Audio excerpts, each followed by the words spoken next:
ډېر بیا په موږ کې داسې دي چې کله موږ د پښتون د حق خبره کوو په پښتنو باندې ظلم کېږي د هغې دپاره بیا نه پوهېږم د دوی په دوی باندې دا خبرې داسې بدې لګېږي لکه مور ته چې کنځلو کې یا پلار ته چې کنځلو کې او اړوي بیا اسلام ته ځینې خلک موږ ته وایي چې سپین ږیری سړی ته پښتو داسې او پښتو داسې ټوله ورځ په پښتو کې لګیا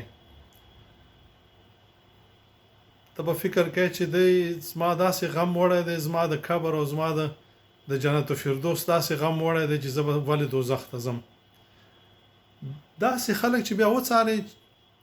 خبره چې کور ته ورسیږي چې پوښتنه یې وکړي سړی په ځان پورې اریان شي چې دا بې شرم خو نه پښتون دی او نه د پښتانه زوی دی خو او ویم داسې ځکه چې تاسې ګورئ په سوشل میډیا کې ګورئ چې دوی نه ملا پرېږدي نه تبلیغي پرېږدي نه پیر او مرید پرېږدي نه یو سپین ږیری پرېږدي نه یو ځوان پرېږدي نه خور پرېږدي نه مور پرېږدي وسړیه بیا سړی دې حد ته ورسېږي چې ها دا د هماغه د غپاري په کور کې لوی شوی دی او د دنده په خلکو پسې غپل دي دا نه اسلام غم وړی دی او نه د پښتون غم وړی دی دا هغه خلک دي چې تل د بل لاندې لوی شوي دي نور نو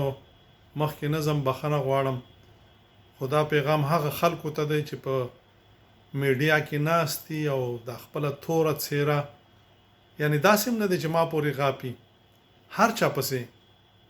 که څوک د دین خبره کوي که څوک د دنیا خبره کوي که څوک د پښتو خبره کوي که څوک د ځان خبره کوي بس د بل څه زده نه دي په دې کدو کې بل څه نشته دی کنځلې دي او سپین ږیری سړی او د آخرت غم وکړه او پښتو داسې او پښتو داسې نو لکه زه په کور کې ناست یم او د ده د کوره ما ته راځي ما ته د خبرو چل وښي ما ته د اسلام ته لا د مور په ګېډه نه وي چې موږ د اسلام تبلیغ کوو او تر ننه پورې کوو همدې اسلام ما ته ښودلي چې ته به د مور ته به د پلار ته به د رور ته به د ګاونډي ته به د خپل قام ته به د خپل ولس ته به د خپل هیواد ته به د خپلې خاورې پوښتنه کوي اسرائیل تا ته نه کوي نه سیک او نه هندوی تا ته کوي او نه په دې باندې تړلی چې ته د فلسطین غم وخورې او ته د برما غم وخورې ته چې په خور باندې ننګ نشې کولی ته چې په خپلې خاورې ننګ نشې کولی ته چې په خپل ولس په خپل قام په خپل هیواد په خپلې خاورې ننګ نشي کولی تا ته مرګ زر والي د سپي په مرګ باندې چې مړ شي دا تا دپاره بهتر دی اسلام زده کوي